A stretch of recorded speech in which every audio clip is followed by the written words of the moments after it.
Thanks again for coming out. I'm going to start with the ground rules for this, and I probably am going to have to start doing this at board meetings too, but no yelling, cheering, clapping, booing, whatever, okay? This is just the opportunity for me to ask questions and answer questions, and it's not dialogue, there's not a public comment period, it's not an open meeting. I'm here to answer your questions about the village, okay? So just remember those ground rules. And opening up, I'm going to start with the elephant in the room. Monday night, my comments are all on video. I stand by what I said. I said what I believed. There's nothing to take back. So if you want to see those or hear those in full context, I encourage you to do so because the headlines definitely were misquoting me. So please go watch those, okay? But this is not what this forum's about. The other thing that over the last 5 days that I have seen, a lot of vitriol on social media and others, I just encourage everyone, don't judge anyone else by the actions of 100 people that were here Monday night or by what's being said on Facebook, for whatever their opinions are. Judge the people you know by their own character and how they act, okay? Because the people that were here do not represent everyone from the Palestinian community, from the Arab community, and everyone that's on Facebook does not as well. And the same thing for the people who make pretty nasty comments the other way. They don't represent all of us. Okay? I don't think there's a single person in this room. There might be a few people, but I would say the 60,000 people of Orland Park, we all want to see peace in the Middle East. We don't want to see any innocents getting killed. So I think that's pretty common knowledge. So enough on that. That's all I'm going to say on that issue.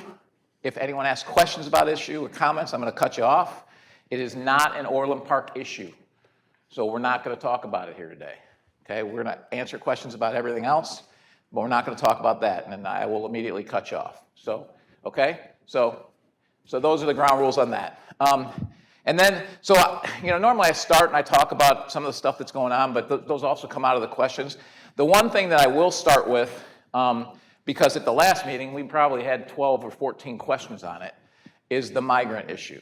And again, this does impact Orland Park, obviously, or has the potential to. And so obviously it's a huge problem. My personal opinion, it's a function of the Biden administration keeping the borders open like they have, and it's got to be solved at a much higher level than us, but it's obviously been coming to us because migrants have been being shipped to Chicago. What the board, and you've all heard about the bus ordinances that are out there.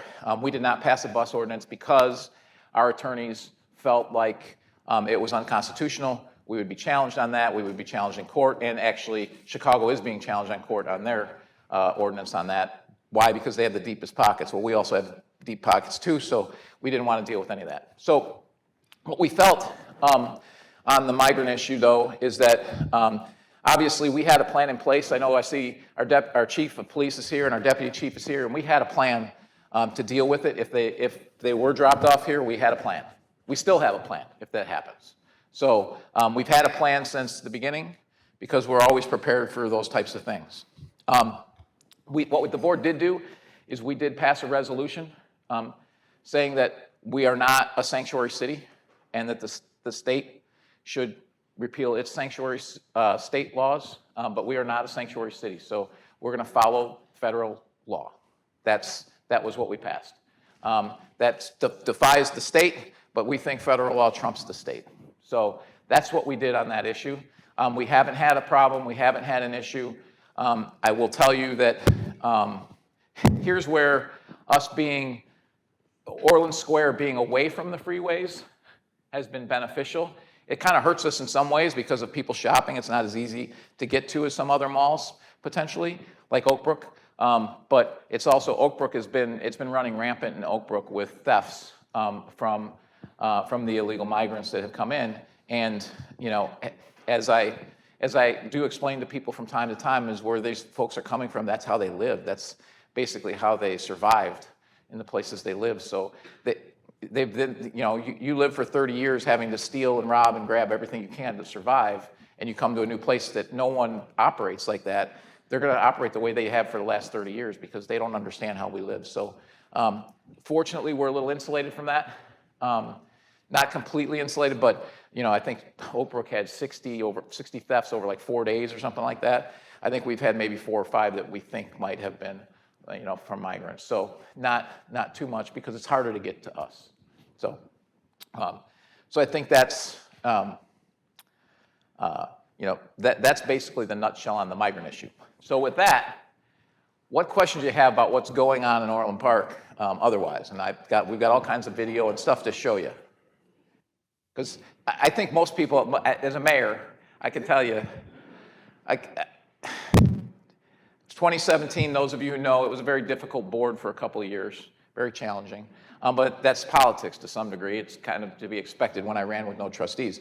But since 2019, it's been COVID, it's been riots, it's been releasing criminals all over the place, and then migrants, and it's like, can't we just deal with like what normal mayors do, like parks and roads and buildings, So hopefully that's what the questions are going to be about. But go ahead, Dale. How's Centennial West project going? How is the Centennial West project going? You got the video?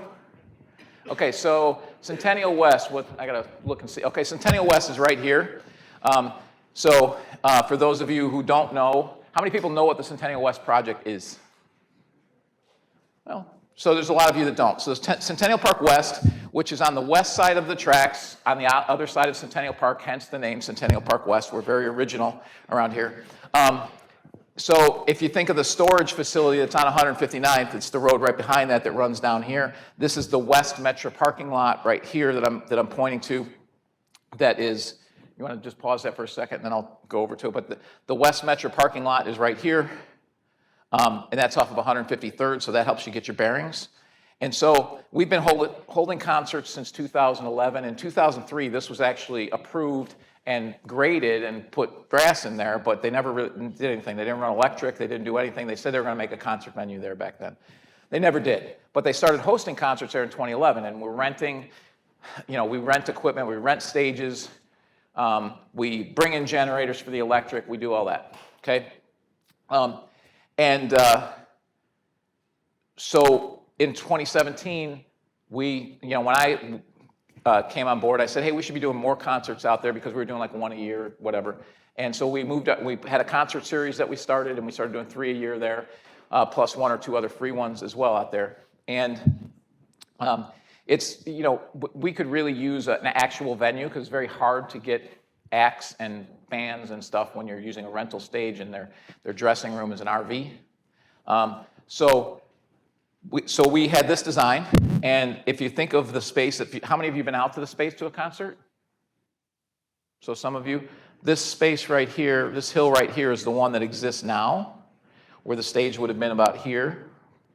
We're moving that hill back to back here, and we're putting a full stage, dressing rooms, loading dock in the back for the band and all of that. The other thing that's interesting, though, is that if we build this, why are we hosting Taste of Orland in front of the Village Hall on the grass in the parking lot? We should be hosting Taste of Orland here.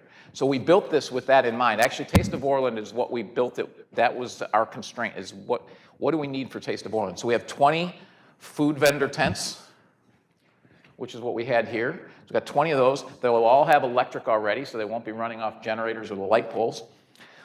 There's a service drive behind them all, so they can actually bring food in as things go without going through the crowd like they have to now. So there's complete deconfliction from the crowd. You got a walkway all around. You're gonna have grass seating. That'll actually be sodded. The rest of it will be seated, but this will actually be sodded, so that this year we'll be able to use it. And you'll have the entrances that you have here. There'll also be a fence all the way around, so we won't have to rent fencing anymore. And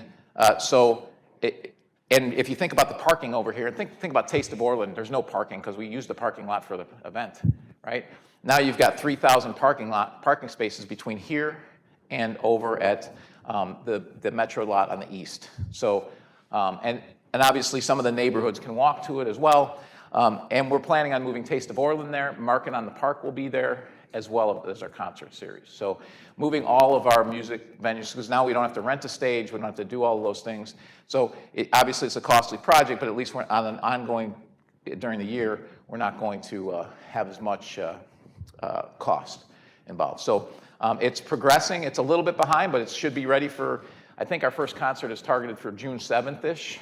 The other thing that'll be here is the Chambers Summerfest is going to move here as well. So they'll do their music here, and they'll do their the carnival and all that up here. So again, a much better venue for this. And so this is what. So if you look at the TV screens right now, you'll see.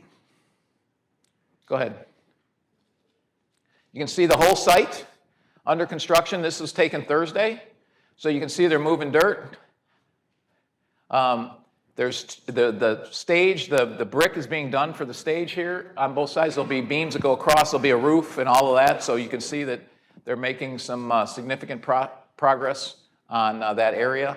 So it's a very large area, much larger than the Village Hall. So that should be ready to go, like I said, sometime in early June, we should be ready for concerts there. And they were working feverishly. They've had really good weather the last 2 weeks for the most part. So that's a summary of Centennial Park West. Anybody else have questions on Centennial Park West? I have a question about the ice skating rink, because I heard there were questions about relocation. So the ice skating rink is staying where it's at. This is Centennial Park West on the west side of the track, so it's staying where it's at. However, if the downtown triangle, which, do we have any pictures of that? Okay, so 143rd and LaGrange behind University of Chicago Medicine, there's a plan to, and we're in the process, we're working through the plan. We're hoping that at least some of it breaks ground this year to redevelop that area. When they redevelop that area, they're gonna move the park. Do we at least have like a Google map of it? Oh, there you go. So we're gonna move the park. When you get to the good part, you can freeze it. So we're gonna. That's a pretty long video. But so when we move we're gonna move the park to the center of that site. So there's a little park there now. It's gonna move to the center. They're actually gonna build an ice skating rink there. When they build the ice skating rink there, then we're gonna get rid of the ice skating rink, because we'll have an ice skating rink elsewhere, and it's gonna be that ice skating rink. One, it'll be bigger. But also it will be surrounded by shops and restaurants and things like that. So there'll be more activity than the isolated ice rink. But that won't happen until there's actually another one. But do we still have any say in it? If people still... Yes. So that's going to be that park is going to be for public use. So it's going to be a public park. So yes. But if we still have a say in keeping the old... So when the new ice skating rink is built, we will not keep the old one. The old one costs us a lot of money part of the plan is to move the ice skating rink. Like I said, we're still going to have an ice skating rink. It's just going to be in a different part of town. That's all. So that is we're not going to have two ice skating rinks. But it's kind of iconic place in Orange Park. So I grew up here. So the whole downtown triangle was the only place we shopped. You could have called that iconic as well, but things change over time. The old Village Hall isn't here anymore. We're taking down the old library because we have to, and that, if you had any idea how much money we lost running the ice skating rink, it's very expensive to run ice skating rinks and keep things frozen and keep all those things running, and it's old. So I appreciate your comments, but again, the ice skating rink is important for us to keep. We think it's an important thing to do, but we're moving into a place where more people are going to see it, more people are going to use it. It's going to have more activity. It's hard for you to see here. You can see the park in the middle. Kind of that Tetris-looking thing off to the left of it is that's a future entertainment site, and that's where the park is now. That park in the middle will have an ice skating rink as well. And so then up to the north, to the top, you're going to have shops, you're going to have restaurants.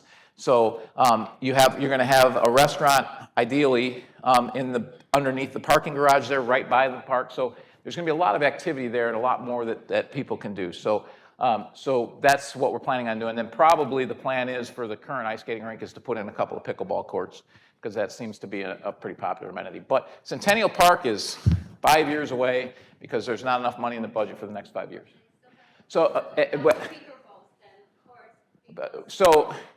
so again, there's a lot of people here to talk about a lot of issues. That issue is 5 years down the road. So it's not something, this is not a public meeting. As I said at the beginning, it's not a debate. I'm answering your questions. So As far as Centennial Park is concerned, I was wondering if there's any plans to improve the lighting, because I got a little, The- dog at nighttime is a little dangerous, so I'm. So the lighting there is, we've looked at the lighting, and the lighting there meets all the standards for Metra and for everything else, so there's not gonna be any other lighting changes. I walk my dog through there at night. Personally, I don't have any problems. As far as the eastern part of the park, we're not gonna put lighting around the forest area and that kind of area because it's supposed to be a forest area. So, but all the Metra lots, and you've asked this question before, we went back and we looked at it. The lighting meets all of the required standards throughout that are there now for Metra and for public safety, and our police have looked at it as well. Around the walking track at Orland Park, at Centennial Park. Oh, okay. That's what I asked about before, about. Okay, so the walking at Centennial Park and the Public Works, they're always looking at our various asphalt roads. We actually have miles and miles and miles of The track is what I'm talking about. It's a big pothole in the track that goes around. in the track. Baseball fields or the soccer fields. Yeah, so this is what I am talking about. So the asphalt paths that are all throughout Centennial Park, okay, we are constantly upgrading paths all throughout the town. We cannot do them all the time. So we look at all of our paths, our public works facility, they look at all of our paths, and they fix budget-wise whatever ones make the most sense this year, trying to get on a long-term plan so that we're, every 15 years or so, we're redoing paths. Our paths, everything, all of our infrastructure, when I got here, was so far behind. Our roads, we had over 40% of them were in poor condition. We had that under 15% now. So we've been trying to catch up on all that. We can't do it all at once. Our team's aware of it. Centennial Park, we're aware of it. One of the things in Centennial Park is they're patching the worst of things because we know that we're going to do kind of a redesign of some of the area. They're looking at all of that as part of our plans and our roads, or not our roads, our bike paths. And anyone who's walked Centennial Park knows there's several paths in there that have been replaced over the last few years. So we do it stage by stage, but we can't do everything at once throughout the entire village. So.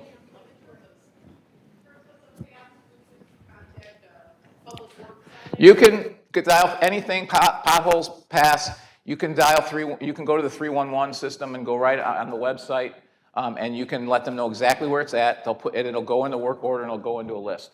Probably fix 4,000 potholes a year, and it's part of the process with roads and bike paths and our walking paths is we have to prioritize. It's a 22 square mile village. We can't fix every road every year. We can't do it, right? So do you happen to have can you find the slide that has the roads and it would have been in the state of the village? So if we get to that, I will show that. But roads, like I said, you go back to 2017, 40% of our roads were in poor or very poor condition. Less than 10% were in good condition, okay? So of those roads, we went out and evaluated them all. They go out with a laser and drive everything. Okay, so they're evaluated and then they're scored. So that's how we came up with those rankings. There's about 230 or so road areas, according to our public works, that we've broken into different areas. When I got here, we were spending, about $4 million a year, and we were falling behind. We weren't spending enough. And the problem with roads is you've got a few things. You've got roads that are completely destroyed and they have to be rebuilt. Well, you could blow your whole budget rebuilding those roads and not get them all. And the problem is then others will fail and then you'll have to rebuild those. So you have to balance the ones you have to rebuild. So some of them are so far gone, it's been taking time to get to them, okay? Because what you want to do is only do a 2-inch scrape of the asphalt and redo it, and then you can keep the roads in good shape for 20 more years, and you can keep doing that. But the roads that are already crumbled, you can't do anything with. So we're trying to balance that. So this is what it looked like. So you can see there in the orange, This is what the plan looked like when I arrived, okay? Orange is poor and red is very poor. The blue is very good, okay? So that's what it looked like then. In 2019, we doubled the spending. It was the first board meeting, so the 3 trustees, I knew it was a problem. I couldn't get it passed when I got 3 new trustees their very first night. Instead of being able to swear in and have a party, we swore in and spent 3 hours passing things that needed to get done. One of those things was to double the spending on our roads. So we did that, so go to the next one. But you can see by $8 million a year that we started in 2019, by 2023, we were at a place where actually we had about 5% were in very poor condition, and about that much is in very good condition. So we've completely changed. Our average rating went from, I think it was a 43 or 44 to a 59. So 59 is like right on the borderline there of good. 70 is considered top class. So we've really made some huge strides by what we've invested in the roads. We've been doing the same thing with our bike pass, but it just takes time. You can't catch up on 15, 20 years of neglect in 5 years.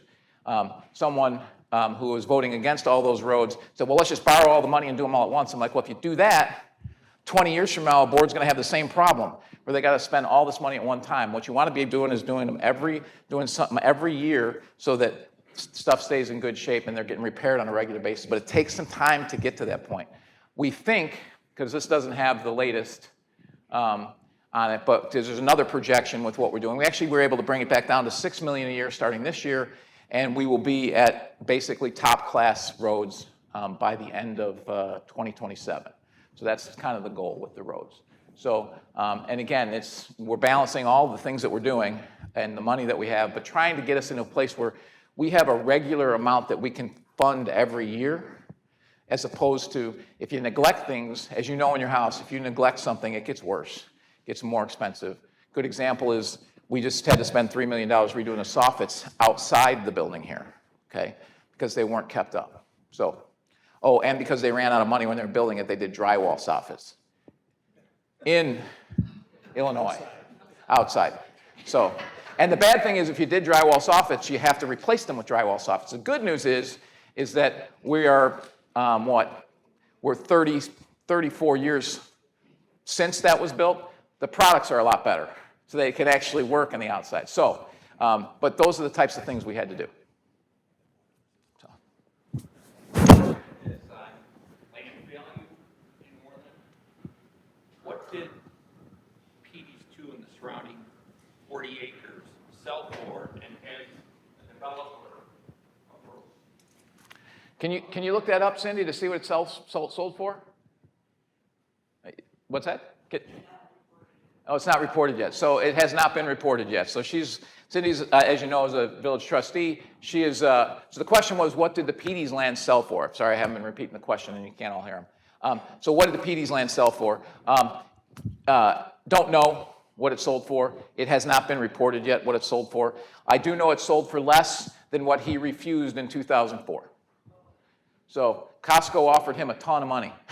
And he thought he could get more and squeeze more out of him, and so he sat on it for a very long time. So, but it was considered the most valuable piece not in Chicago that was undeveloped in all of Cook County, by the way. So I've heard that multiple times since I've been here. And we did see a plan on it the other day. It's an interesting plan, and there wasn't anything we didn't like about it. It needs some things to improve, but and we're some ways off, but. They do have some ideas to actually do something with it. There's not someone that wants to sit on it for 20 years. They actually want to do something with it. So. Can you share that with us or not yet? Not yet. Not until they make it public. When they actually submit it for us to review, and then we can make it public. But it's a combination of retail, restaurant, entertainment use is what it is. So.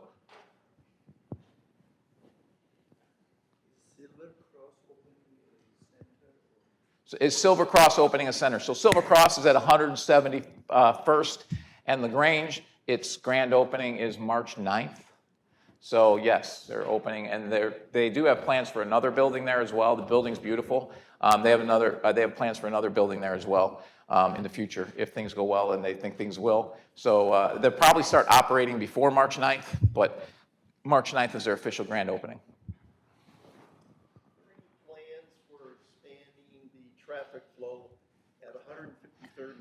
Road because of the new development. Quite a bit of traffic. So 153rd and Wolf Road, is there any plan to improve the traffic flow and all of that? Well, there'll be a little bit of improvement because of the entrance to the subdivision, but there's no entrance off of, I don't believe there's an entrance off of Wolf Road on that. The entrance is off of 153rd. So you'll still have a light there. There's a project on Wolf Road to widen it that was engineered 20-some years ago. Just like 143rd Street has been engineered, IDOT has not funded it. 143rd Street, we've been making progress on 143rd Street. Being honest, Wolf Road widening is probably 20 years away. We decided to stop spending money on engineering to update the engineering plans because, and it may mean we have to pay some money back to the federal government, but I'm like, that's a lot less than keeping on updating them to make them happy, and we already have the plan, so we can update it in the future if the project, but I want to get 143rd Street done first, then we'll focus next on widening the Wolf Road. Can you elaborate on the plan to put a roundabout on 153rd and Virginia? So the engineering for 153rd and Ravinia is, I think, it's just about complete for phase 1, then it'll go to phase 2. Phase 2 will be some land acquisition on the corners to make that happen, and then the roundabout will go in on 153rd. And I know from this room, there's probably a lot of people who don't like roundabouts. I can tell you, having sat in my office and looked at the roundabout right there, the amount of traffic that moves through there compared to what we did before, it was a line of cars, and there's more cars now, and they move through there no problem. Now, that doesn't mean I don't see the occasional person driving the wrong way, or stopping in the middle of it, or stopping at the entrance. We do have that. People have to learn how to use them, but the 153rd was, the roundabout there was looked at. In fact, staff wasn't even going to bring roundabout to them because of all the pushback for this roundabout. The reality is the roundabouts are actually safer. They have far less contact points with cars and far less head-on contact points. So it's half as many vehicle to pedestrian contact points at a roundabout than there is at a regular intersection. And the engineers could come talk about all that, but they're actually much safer. Studies have shown they're much, much safer from a pedestrian accident and a vehicle accident. The vehicle accidents tend to be much, much fewer and minor, relatively speaking. And it moves way, way, way more traffic. And as somebody who drives through that area every day, you can see the backup particularly between Ravinia and LaGrange. And that's really going to help that, because there's only going to be more traffic. Because the other thing, you talked about the PD site. Can you pull up a Google map of the PD site? So the PD site, Ravinia is planned to go around that site and connect to LaGrange Road. And if you've ever been over by, I think it's Eva's Bridal, and kind of just to the south or just to the north of Rock Bottom Brewery, there's actually it's a really wide entrance. You look at, why is this entrance so wide? Because it's actually an intersection. It's actually already been built. We're required when we connect that to actually put a light there. Okay, so when that happens, that's going to be a little bit more like 94th Avenue. Ravinia is going to be more traffic, and we've known that for a long time. So one of the reasons we're putting a roundabout in is because we know the traffic counts are going to go up. So if you see, I wish I had a laser pointer. We need to add that to the list. Can you blow it out, or just a little bit, go out. There you go. So you see where it says Sushi Nova there at the bottom? That's where Ravinia comes in. You can see at Costco where the bend is. So that connection will be made. When that connection is made, there'll be a light on LaGrange, and there'll be a lot more traffic flow down that area and down 153rd. Because as LaGrange, as more people come and everything else in LaGrange gets more traffic, more will move to Ravinia. That's always been part of the plan, is to have that. And the idea behind that is to keep people out of subdivisions, right?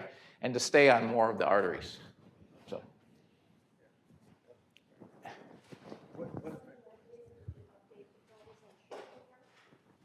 So the question is, can I update the progress on Schuessler Park? I most certainly can. So Schuessler Park, you see right here. So this is Old Schuessler Park, and there's probably a few people in here. I saw Gail. I know she knows the history of Schuessler Park. Oh, there she is right there. So Schuessler Park was built in the early 60s, and it was built by volunteers. So it was the first time that they had a subdivision. So Fairway was believe it or not, a new subdivision then. And at that time, they had the developer give land. They convinced the developer to give land for a park. Okay. Well, developers don't usually give the really developable land for a park. So they gave the swampiest, wettest land for the park. And back then, you didn't have all the engineering and everything you have. And we basically, it was a small community of like 4,000 people. And the sod farm donated sod, the hardware store donated fencing, and they built these fields, and that's what they did. And they went out and did that as volunteers in the 60s, okay? Well, it's been a long time, 60 years. It was relatively unusable most of the year because of rain and everything else. A lot of sediment in the pond. So, and actually we did a survey, and people said this was the #1 park to work on in the whole town, which is interesting because usually people think, everyone knows Centennial Park West. Not everyone knows Schuessler Park because it's in a neighborhood, but it is our third largest park. Might be our second largest park, but that and Humphrey are fairly close. But so it's very large, and as far as parking, now it'll have is more parking than Humphrey, so it'll actually be probably a little bigger. But there are a lot of flooding problems in that, so it's a $10, $11 million project. Over half of that is stormwater improvements. So we dredged the pond. Anyone who lives out there has seen the pond dredged. I've heard about the fish and everything else. Well, we're going to stock it, but and really the fish actually went to one little area because we blocked it off. The thing is, the blue herons had a field day. They ate there all winter. So, so this has all been dredged, and the pond's been widened a little bit. And then the fields. Watching this being built. There's 800 storage vaults underneath. They dug down about 15 or 20 feet, and the pictures of it are really cool. And they dug all the way down, and they dropped in all the 800, and they're basically big concrete storage vaults for water. You can't store water. It's very difficult to store water under a turf or a grass field. So one of the reasons we did turf is because turf allows you to store water underneath. And so that water is stored underneath, and it will eventually go into the pond if it's a dry spell, but so that more storage so that the park is much more usable. Additionally, if it does get wet, it's turf. Anyone who knows anything about football knows that one season of practice on a baseball field, that baseball field is completely wrecked forever until you go back and fix it.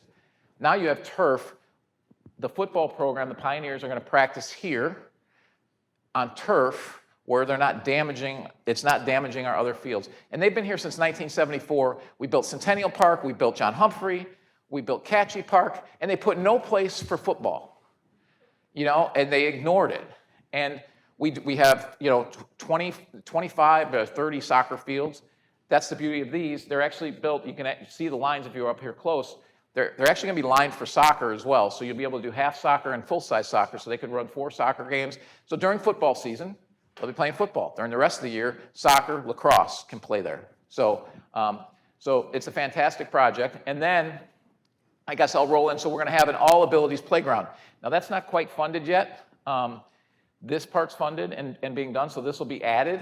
But if we have something on the all-abilities playground, what's that? Oh, there's a board behind the other board. And so before we go to that, let's just show a picture of Schuessler Park. So here's the drone footage also taken on Thursday, so you can see how far it is. The big baseball field's staying. You can see the pond, and then behind that is where the fields are going to be. So that's Schuessler Park. Oh, by the way, the new parking is already in. So this parking right here is already in. And so there's the pond. And then you can see the light poles are already in. So they're planning on laying the turf in March. So that should be ready to go April or May. And oh, by the way, the one thing I didn't mention, there's a sledding hill there that people were very interested in, and this goes back to potentially the ice rink discussion. People were very concerned about losing a sledding hill. And so we moved the sledding hill from here over to here.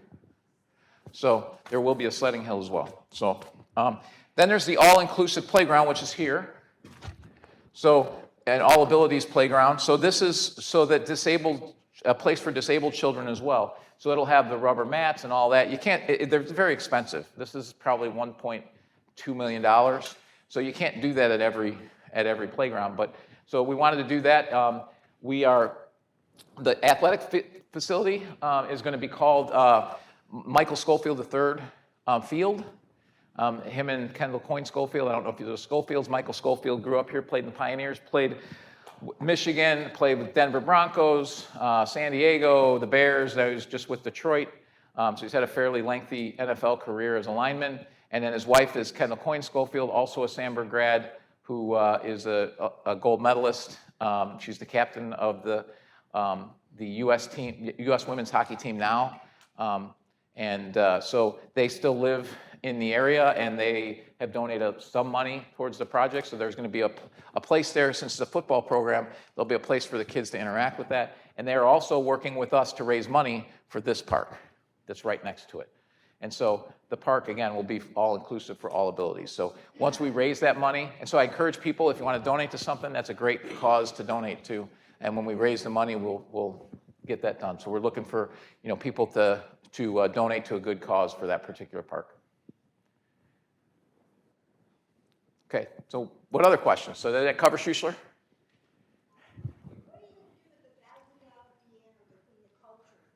It's a lot more than a $1,000 piano. We just had this discussion the other day.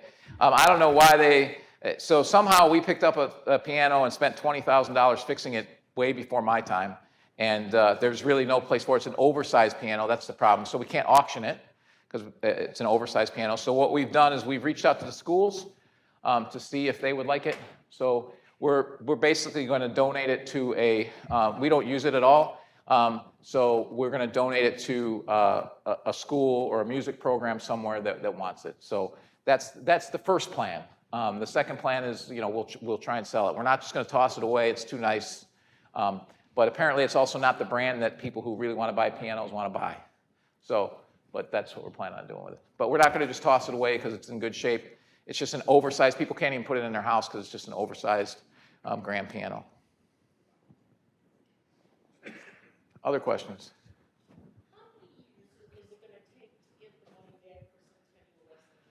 So it's not a money back issue. None of our parks are money back issues. There's. I know what I'm trying, because I just hear from my Orland Park, because it costs so much. Okay, so yes, it costs something, but so does Centennial Park as a whole costs a lot. Schuessler Park costs a lot. When we spend our money on parks, it's for the benefit of the community to enjoy and the value of the community. We don't look at things as everything here is a business. If we did, we wouldn't have any parks, we wouldn't have any roads because they cost money way more than you get. We will generate some income from it. We do, as I mentioned, we do save a lot of operating costs.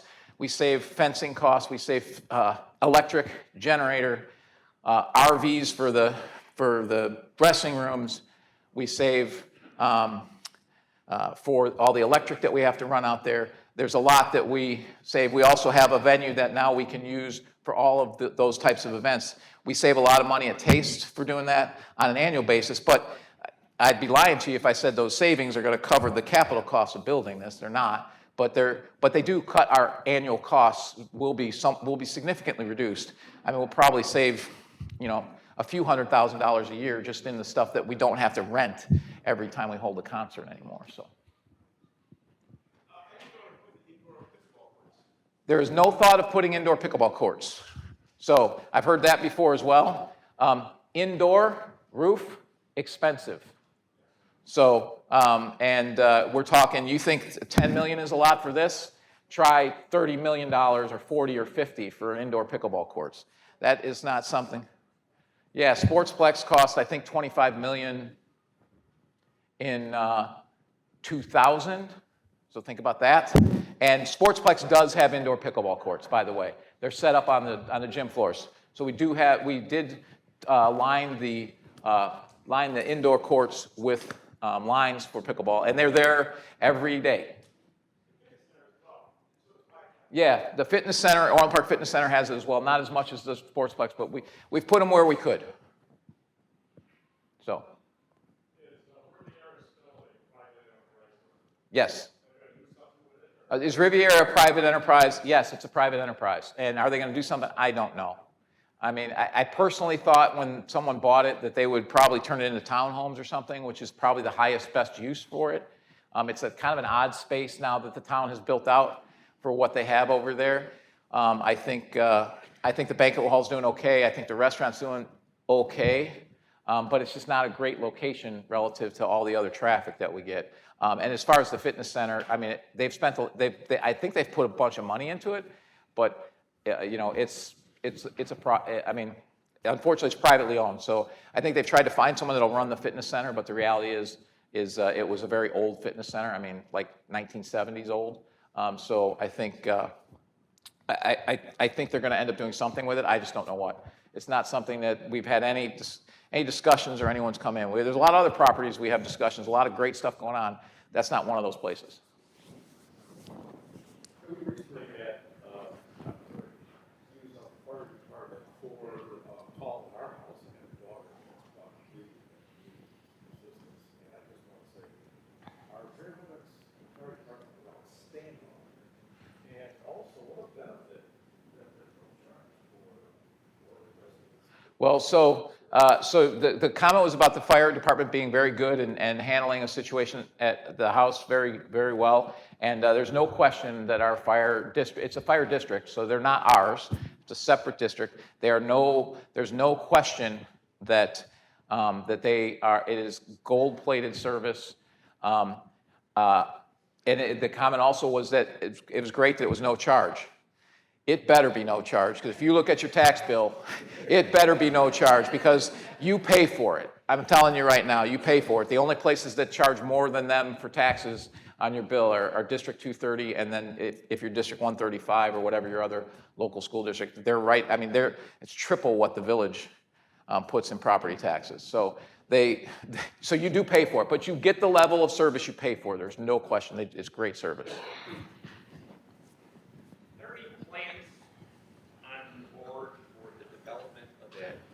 Property where on 143rd where Terry's Lincoln Mercury used to be?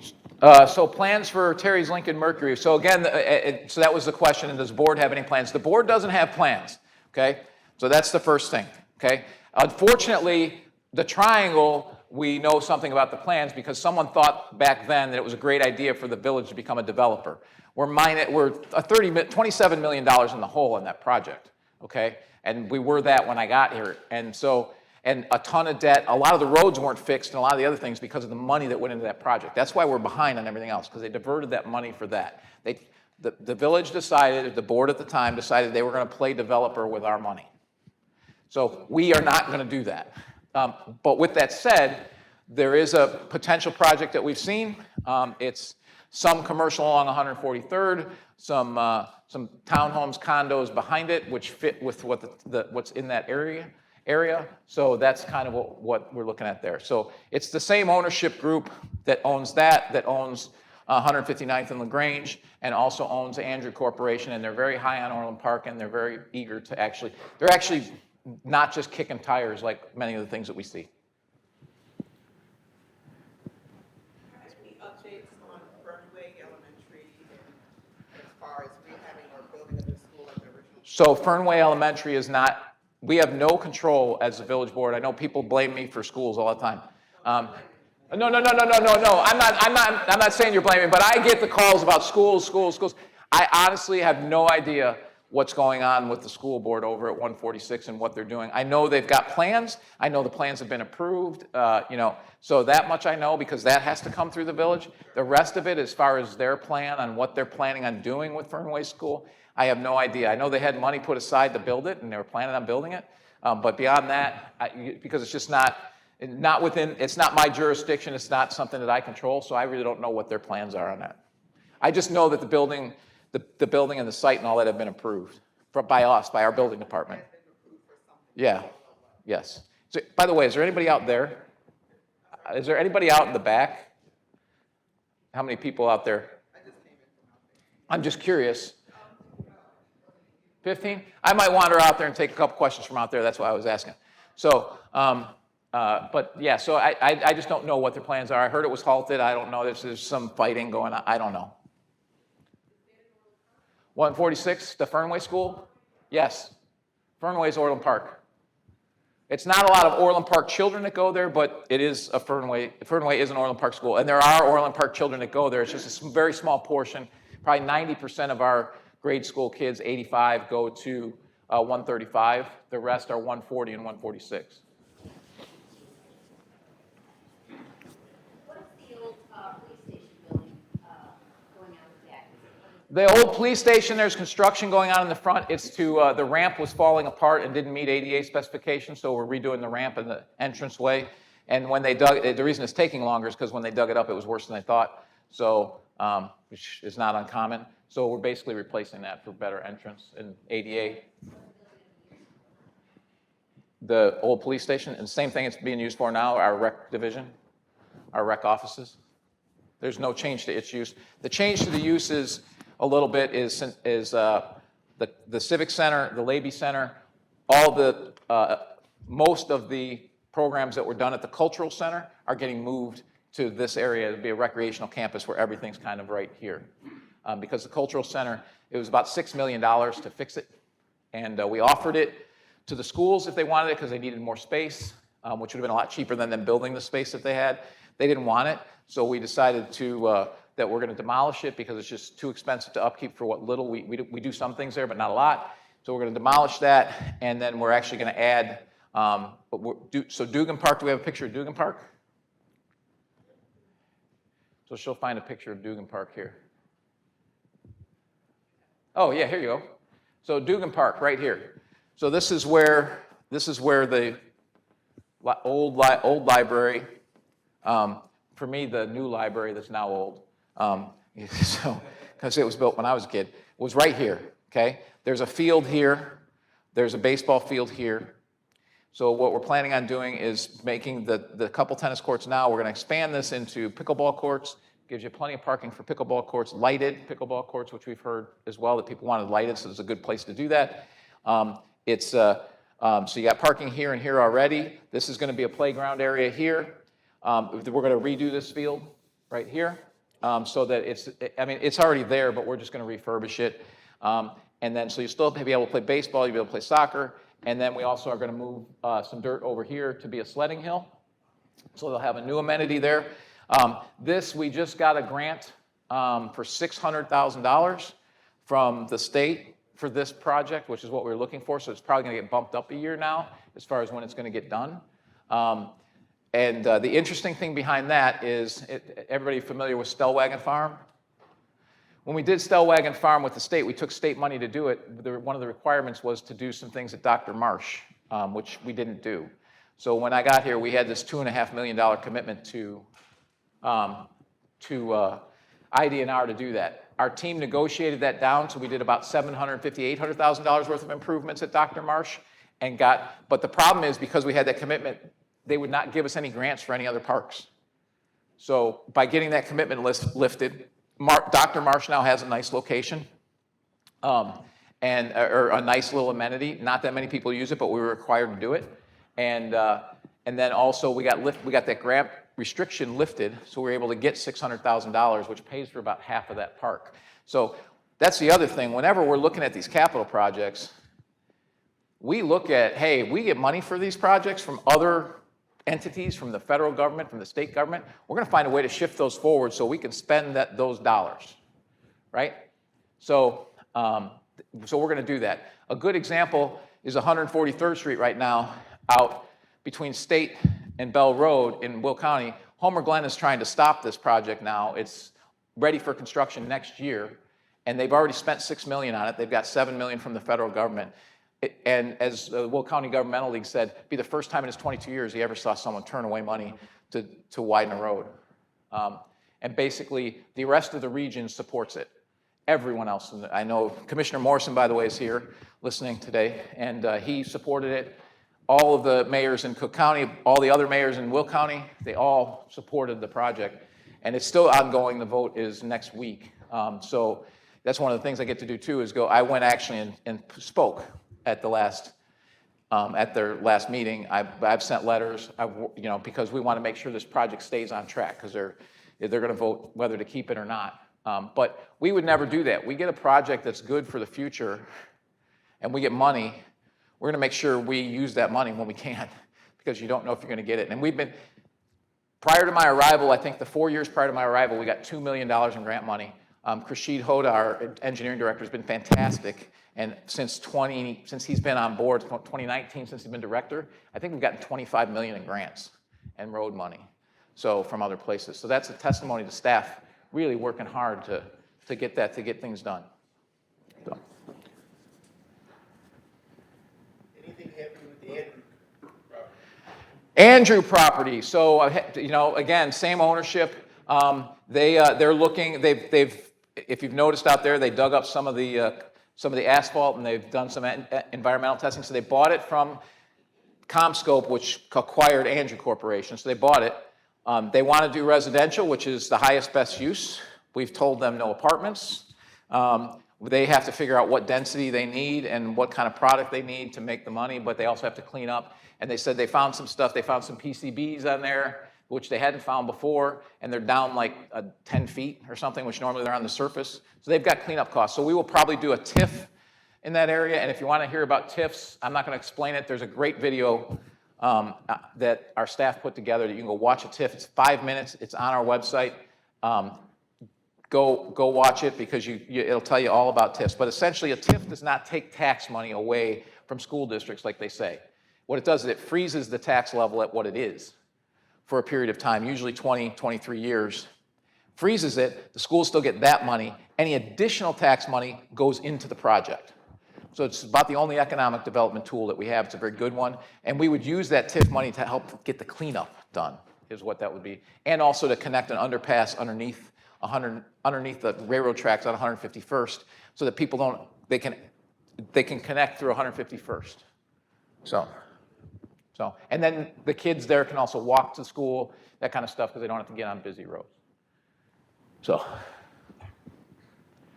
a developer approached the village of developing a piece of property on the south side of 157th in Harlem across from Cooper's Hawk? 157th and Harlem across from Cooper's Hawk. Yes, a developer has approached. But then they kind of went away because they wanted to do a bunch of apartments, and we said no. They still have it. They know what our desires are there. It's a combination of retail and some condos. The issue, there's some other sticky issues too, because Cooper's Hawk has a long-term lease to use the parking lot, and so we have, but nothing. I would say the Andrew Corporation, the 159th, and the John Humphrey are much further, and the Triangle are much more likely projects before that, and also the other corner of 159th and LaGrange. Not on that one, no. That one's the same developer as another one at 159th and LaGrange, behind Pep Boys, and that one is further along. So that one's actually, you can find that one. That one's retail, restaurant, hotel, some apartments in the back, and I know people hate apartments, but everything behind that's apartments also. So that if you think behind Pep Boys, so it's actually a conforming use that matches the area as well. So, and because we're getting the hotel and the restaurants along the thing, but so that's why that's there. But that's actually hasn't been submitted for approval, but it's been submitted with our engineering department. They're still working out some details because there are a lot of wetlands on it. I'm going to go out there real quick and see if a couple people have questions out there. So you should still be able to hear in here. I think you're doing a great job. We're from Palos Park, and Orland Park has a lot of bus services for elderly. Did you ever think, is there some way of kind of linking up with Palos Park? Bus service for the elderly? So the bus service that we have is not for the elderly. Our bus service is for disabled, and we can't go outside of the jurisdiction that we've dealt with PACE on that. The elderly one you're talking about is Orland Township, which is not Orland Park.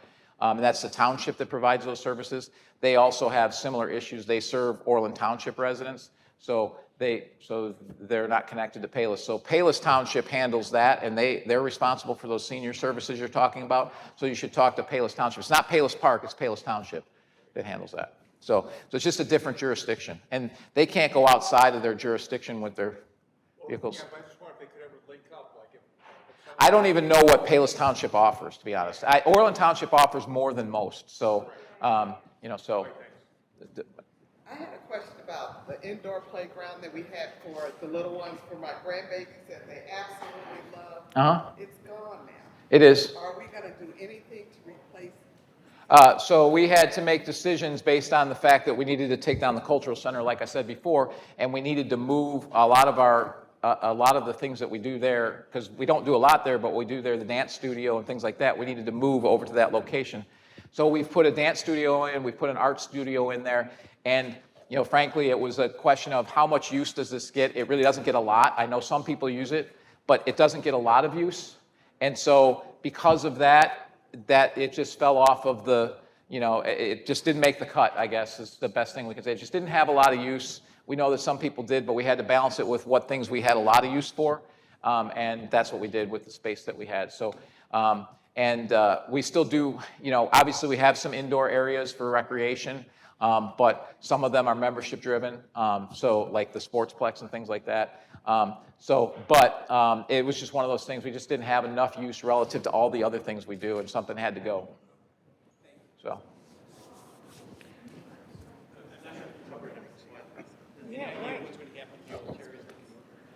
So we did cover the Terry's Lincoln Mercury. That was the retail and the condos in the back that we talked about there on 143rd and John Humphrey. So, any other? Yeah, you. Did you mention the PD's opening, or did you guys talk about it? The PD's, we talked about that at 159th and LaGrange. It's retail, restaurants, and entertainment. Oh, Pete's. So the question is about Pete's Fresh Market opening. It's supposed to open, they say, this summer. I think it's going to open in the spring. So it's moving along nicely, as you see. So. What about Petey's Restaurant there? So Petey's Restaurant, like we talked about that maybe 20 minutes ago. It was the area where we're talking about restaurants and retail, and that's where we talked about connecting Ravinia and the light and all of that. That's what's happening. So, I think there's like 5 or 6 restaurants in their plant. So I'll take one more out here, and I'm going to go back in there.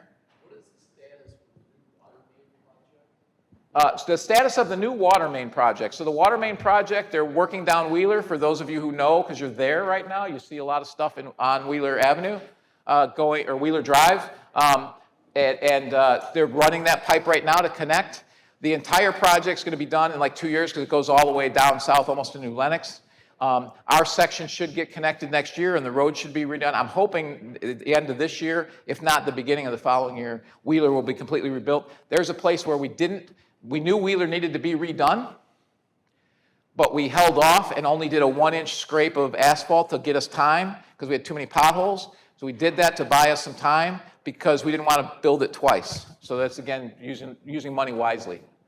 So, yeah. So we had water main breaks and they left big holes. They fixed the water main breaks because in the winter, after you fix a water main break, you need to let the ground settle. If you fix all of that stuff right away and repair it right away, it's going to sink and you're going to be back out to do it again. So you got to let all that dirt settle. And in the winter, we can't do a lot of the restoration anyways because of the ground conditions. So, but we got your water back up, which is the important thing. So, okay, I got one more, then I'm going to go inside. I just wanted to bring up like the trash, like around the ponds and stuff. So if there are ponds, we're responsible for it, but in the winter, there's really not much you can do about it. And we have a contract of someone who maintains the ponds and cares for the ponds, but they're not working in the winter. It's a lot like your roads. I mean, that's just the nature of living in Chicago. In the winter, that stuff comes in, and in the spring, it gets cleaned up. I mean, that's just kind of the way that it goes. So. Anything on 151st Street going west?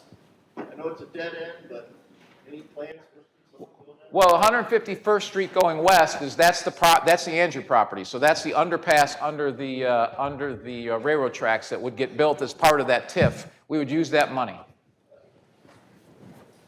I have a quick question. Sure. Getting back to the parks, are they going to put extra garbage cans or whatever there because some of the There where? We have 66 parks. are so bad during the summertime. So our folks are constantly, picking up the trash and all that. So when we see a continual problem, sometimes it's a problem because there was a party or something like that. But we try to have enough trash cans out there, and we look at it. We add some here and there, every year, but we're picking them up, and we have to pick them up every, we're driving around picking them up, so there's people out there doing that all the time.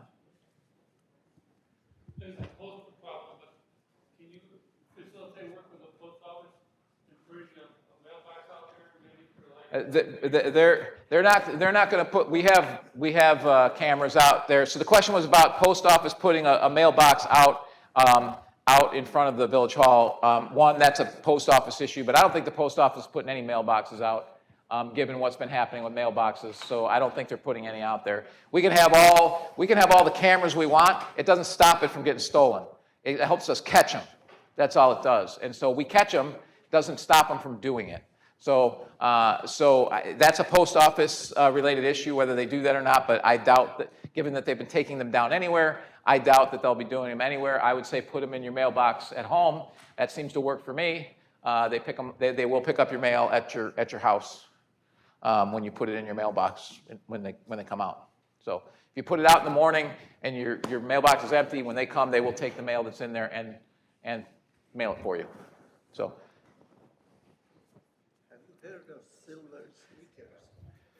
So the question is about Silver Sneakers, and Silver Sneakers is a Medicare program for physical fitness. It's very expensive for the village to do Silver Sneakers, and so it's not fiscally feasible. We've looked at it. So Silver Sneakers is very, very expensive for the residents of Orland Park to offer. Yeah, we were recently notified that we no longer going to have village stickers. Great. Any chance that we could go back to the days of property tax rebate? Do we have a picture? Go back to that slide, and we'll show the property tax rebate slide. The state of the village. It's definitely on there. So I'll talk to you about the state of the village. So we did get rid of stickers, and no, we will not have.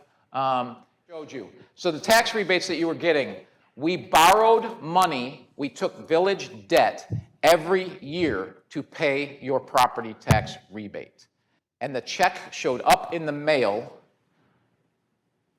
2 weeks before election. Okay, that's what the property tax rebate was. Every year we gave you a property tax rebate, we borrowed the money to give it to you. You were borrowing on your own credit card. So no, we're not going to be bringing back a property tax rebate. In fact, the 38 million in rebates we gave, we paid 18 million in interest on that. So 18 million in interest would have almost paid for this project and that project. So for the $150 you got, it ain't worth it. Okay, it was buying your vote. That's what they were doing. So it won't come back. And I get people asking about that, especially when I first got here. It's like, you took away our rebate, you're mean. I'm like, you've been getting screwed for all this time, because it's costing you more than that money you got back. I don't think any of you would have went to the ATM on your 22% interest and 30% interest for an ATM draw and pulled out money for $150 to put in your wallet and then go pay it back. That's exactly what we were doing. A little cheaper interest, but still. I have a question. I'm not familiar with it. Could you explain why the police train? I was under the impression that I believe in our police. They're wonderful. They keep us safe. I thought we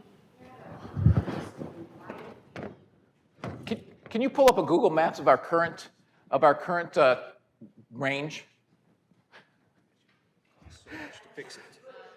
Public Works. So the question is about the training. Is there still people out there, by the way? Okay, there is room in here if you do want to come. There's now room in here. There's probably 10 or 12 chairs at least. Questions about our training center, and we thought we had one. So we're going to pull up on Google Maps here a picture of our current training center, our current range. And let's just put it this way. To say it's not safe is probably an understatement. So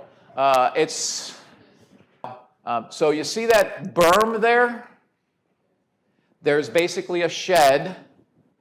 That roof you see is a roof, but you can drive in it. There's no doors or anything like that. It's all kind of open space. And there's a berm behind it. That's our shooting range. So we closed it down because it's not safe. And oh, by the way, the people at Chewy's and Miller's and Stan's were like, what are all those gunshots? So we are building a new police training facility that has all of our training capabilities. It's also going to have a new emergency operating center, which we currently have an emergency operating center, but I think it was built in around 1984 or 5. So we're going to be building a new one, and it's all going to be in one building. So this is the shooting area, this is the training area, and can double as the emergency operating center. So, and she's going to pull up some pictures of what it looks like, but it's basically around 163rd between 104th and 108th in that industrial area where we have some land. So that should start construction this year and be done at the end of this year so that they're moving into it next year. So it's going to be a very nice place. Right now, unfortunately, our officers have to go elsewhere to shoot and qualify and those types of things. So, so it's a very exciting project that we're looking forward to. So that's something else that we're doing as well. So we got a lot of good stuff coming on in the next year. Other questions? Tell me about the Veterans Center. The Veterans Center. So there's currently a Veterans Center, as many of you may know. I think it was the Brown Plumbing Building, and then they gave it to us, and then we used it as a police station. It was actually the police station before the new police station before the new police station. So it was a police station. Then it was a public works, part of the public works facility, and then it was then it was a Veterans Center. And basically, the building is just past its useful life, and so we said, well, what can we do with this? And staff said, well, they have meetings there, so they could just have meetings in the Levy Center. I said, no, I don't think that's what the goal is here. We need to have a Veterans Center. So we thought about it, and if you think about the building by Humphrey Park that looks like a house, right to the south of High Point, that has a new deck on it. It's all done on the inside. It's got a new roof. So it's got 20 years of useful life. It has slightly more space than the other place. Not a lot. They're about the same. But it's going to have a lot more storage, which they need for the guns for their salutes and all of that. So what we're doing is we'll redo the inside some, and we'll put across here, there'll be storage for VFW and the American Legion. There's a whole area to have their meetings. There's also a full kitchen, which right now there's just a refrigerator, so it's awesome for them to have a full kitchen. Then there's also a deck, so now they've been going to Homer Glen to have their picnics and stuff. Now they can have their picnics right there in the woods, there, right there by Humphrey Park. So I think it's going to be awesome. I know there's some pushback, because I will tell you the one thing I've learned as mayor, there are two things people don't like. They don't like the way things are, and they don't like change. So that's one of those cases. People don't like change, but it's going to be great when it goes in.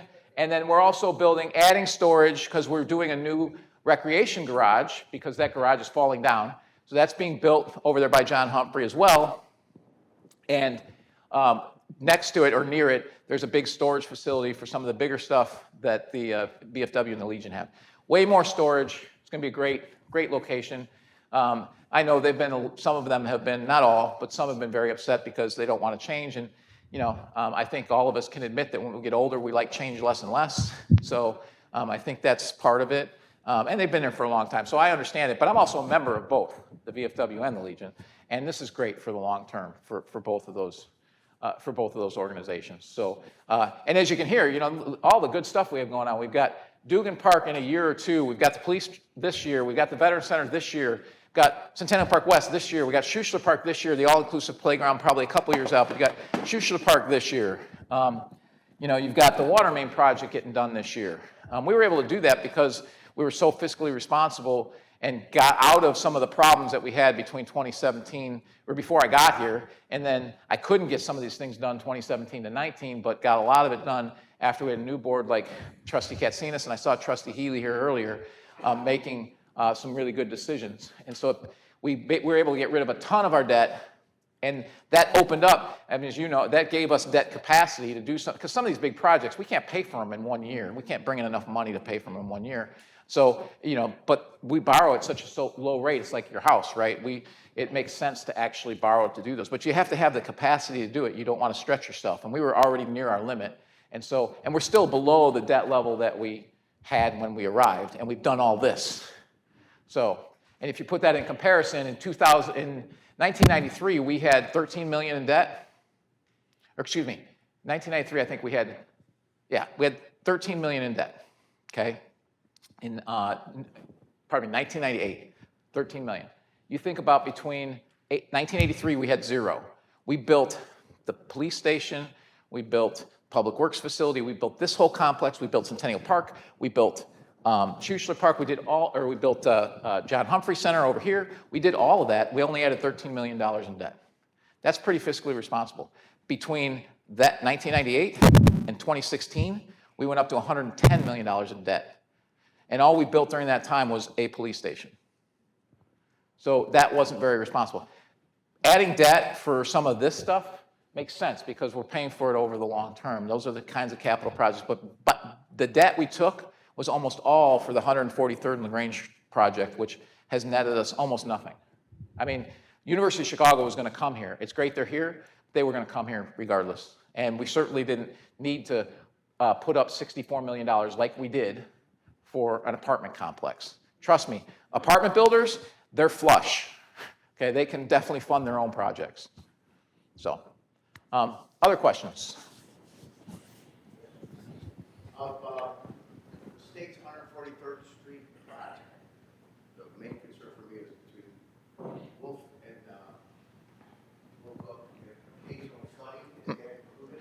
Yes, so the question is the flooding problem between Wolf and Will Cook going to be taken care of with the 143rd Street project? The 143rd Street project, aside from widening to 5 lanes, puts in a light at Creek Crossing, which we need. It puts in a light at Crystal Tree, which we need.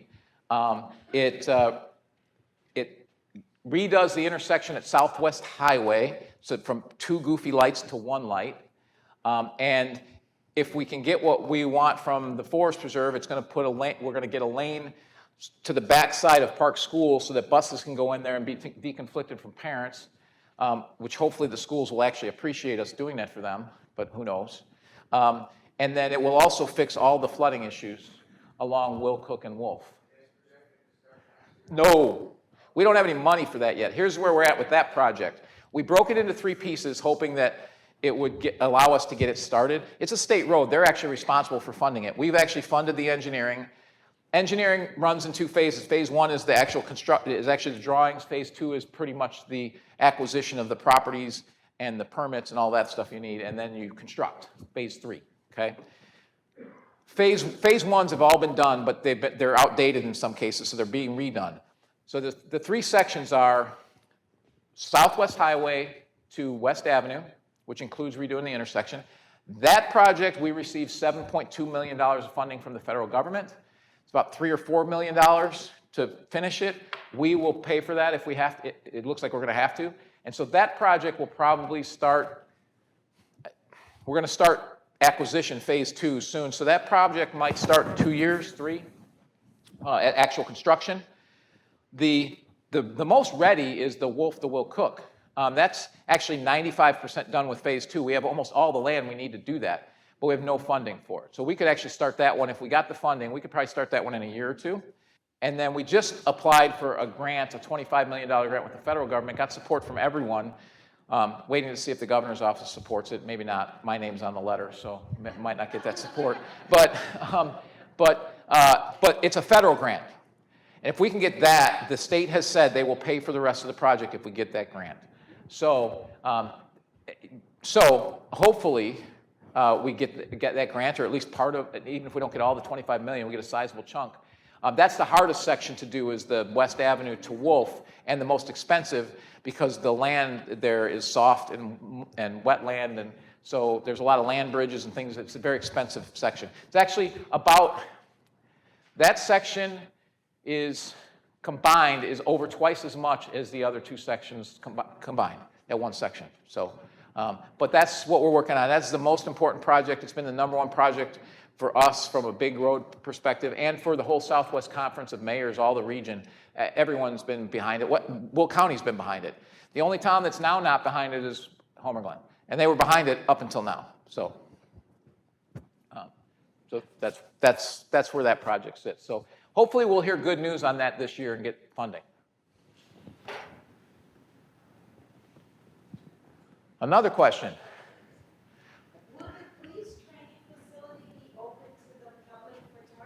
No. Will the police training facility be open to the public for target practice? The answer to that is no. It will not. It's not even open to me. Right? I don't even go over, I can't even go over and shoot there. So it's for official business for the police. And other police departments will probably use it, and they probably will pay for it. For us to use it, it's not going to pay for the facility, but it will be some revenue coming to the village that will help pay for other things or other police gear or things like that.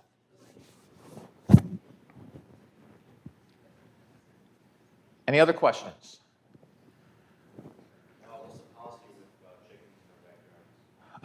With chickens in the backyards.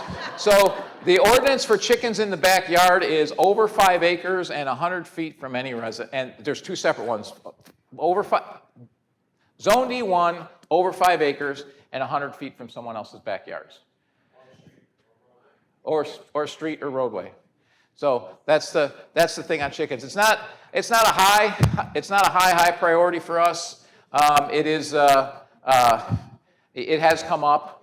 We obviously are dealing with a lot of other zoning issues besides chickens. We got a couple people asking about them. I think I did talk to the village manager about is at least what I think we can pass without any heartburn from the residents is if we just make it E1 because E1's at least an acre and keep the 100 feet. Because that's a separate ordinance. So I think that one can pass without any consternation. I think if we tried to put it in subdivisions, I think we might have a couple people that really want it, but we'll probably have a lot of people. I know Ken's raising his hand, he wants one, but I think we'd probably have a lot of pushback. So that's kind of where we're at, and we just don't have a lot of E1 zone, but we do have a few. We have a few E1 zone places. So, any other questions? So other things you didn't ask about that are kind of on the docket. We have a lot of I just told you all the stuff the village is doing. And I told you about all the projects. You've got an Andrew Corporation looking. It's a little ways out. Two on the corners of the two corners of 159th, across from one another. You've got the John Humphrey. But here's what's coming this year. You got Silver Cross. We talked about that. That's opening in March. You got Pete's. Talked about that. That's opening. Steinhoffel's opening in the summer. You got Seasons 52 coming as a restaurant. I think we got Fogo de Chao coming as a restaurant as well. And a bunch of other things too. So a lot of great stuff coming to Orland Park. And these projects that are coming that I just told you about, 143rd, the 2 LaGrange, the Andrew Corporation, these are legit. Believe me, we get stuff all the time for properties that it's like, okay, we listen to them, but we know it's never going to happen. These are actually legitimate developers that legitimately are looking to do something, plus the Triangle. If you got those 5 areas, you name me another place in the whole of Chicagoland that has all of this activity. It's a great place to live. It's a great place to be. Businesses want to be here. Nobody asked about the mall. That's a shocker. That's a first ever. Chief can back me up on this one, but our mall is the safest mall in all of Chicagoland. So it has been since before I was here. But my predecessor didn't want the mall, so he didn't talk about that. But the mall is 10% of our tax base directly. Indirectly, it's probably 40 to 50% because of the traffic it brings. It's a top 1% traffic mall in the country. It is full, except for Sears.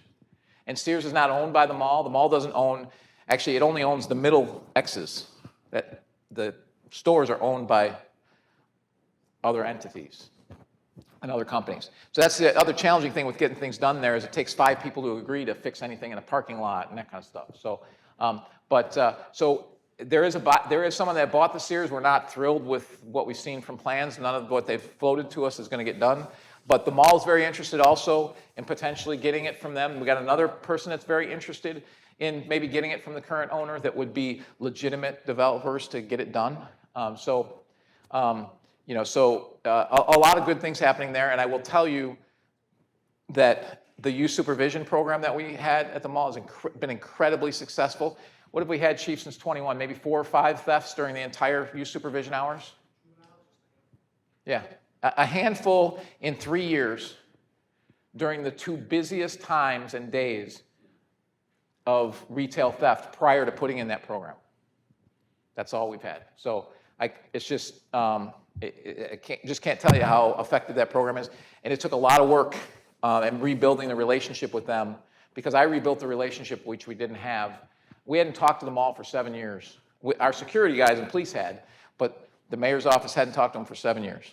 Because 7 years before, when he went down there, before I became mayor, he went down there and told them that he wanted them to level the place. I'm like, you told a business they wanted to take their business and tear it down? I'm like, of course you don't have a good relationship. So we worked with them. That's how we got Von Mauer.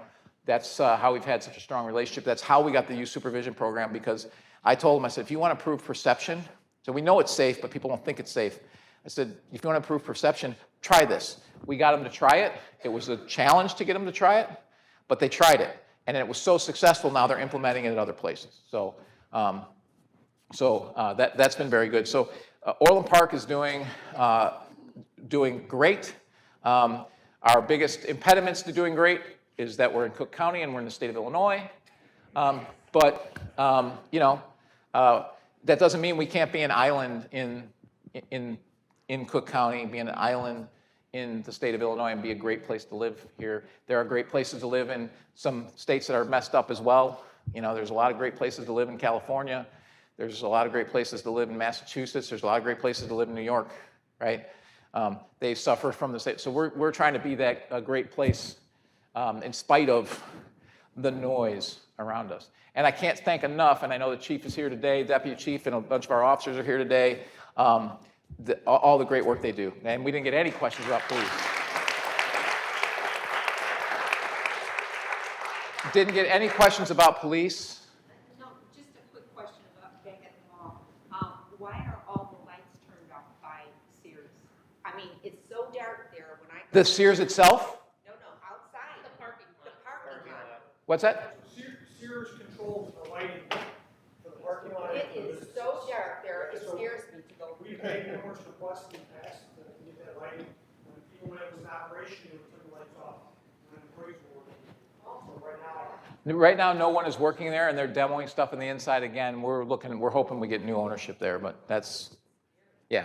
So, but there's no one really over there, so it's not as much of a concern for us because there's no one, working there and parking there. So we're not, as concerned. And obviously, if we see someone hanging out in there, then we're checking them out because it would be abnormal. One question that wasn't asked, that maybe because it's a little bit past now, but the Safety Act has been implemented. And so what's been the impact of the Safety Act? Keep in mind, Cook County was pretty much living under the Safety Act to some degree, just turning violent criminals out. So from that perspective, the violent criminal side, I don't think we've seen a big uptick in that here. We've seen it in the other counties because they have new rules. But what we have seen here is retail theft. Retail theft is well up. Not well up. I mean, it's still lower than our historic norms. It's still pretty low. It's still very low, but it's higher than the last couple of years. We've seen a bit of an uptick. And the reason for that, if you think about it, is that previously someone steals $2,000 and they get a felony theft charge and they might get stuck in jail. Well, now they can't feed their kids or they can't get to their job or whatever else it is. They can't get to that, right? So now they have no fear of being put in jail. So now they're more likely to go steal and do that. So that's, I believe, a lot of the reason for that uptick. So, Chief, anything that I missed there?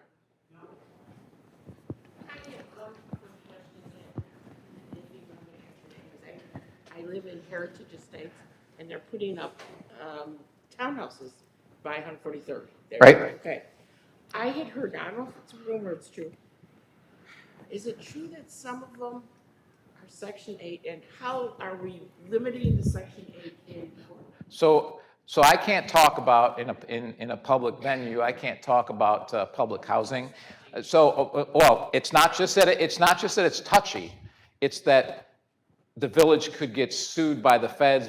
They could come after me for talking about for really having much conversation about it. Okay, so what I will say is that there are voucher programs in the county and state and federal government. They're voucher programs, okay?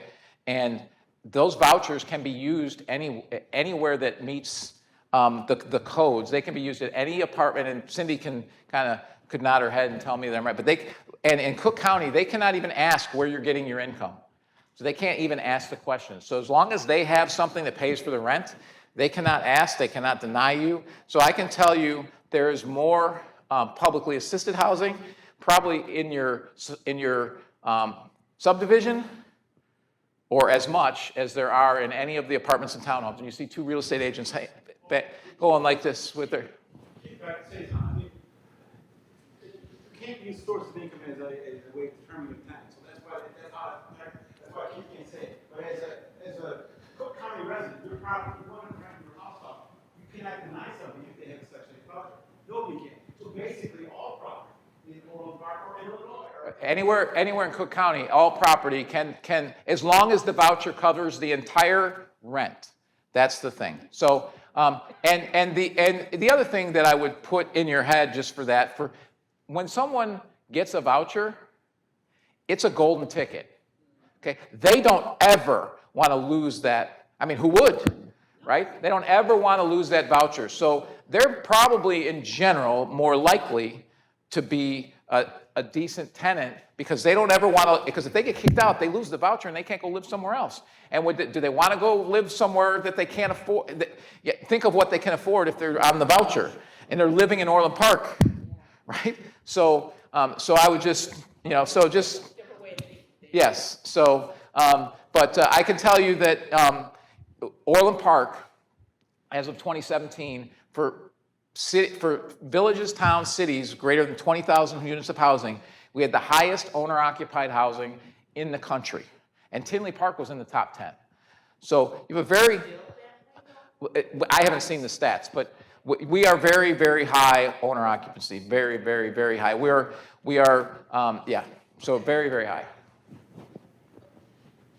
As a landlord, people are not going to buy new construction to lease out. We can't get enough money in rent to make that money. So what Chuck just said is that, new construction, they can't get enough money in rent to make it work. I mean, the rents, like at Orland Ridge, the rents are like $3,000 a month. Vouchers don't cover that. So I don't understand it because I'm like, why wouldn't you buy a house? Even with, If we get a Section 8 voucher, would they be able to get? Well, vouchers are not that high. They can't cover a $3,000 rent. They're not. I honestly don't know. I don't know what all the voucher programs. There's a bunch of different voucher programs out there. I don't know what they all are. So. Little places, big, large place with only 2 bedrooms, you don't get as much in the voucher. Oh, but if you had like an 8-room bedroom, then maybe you could get. And we don't have any 8-room rentals. I can tell you that, or 8-bedroom rentals. So, any other questions?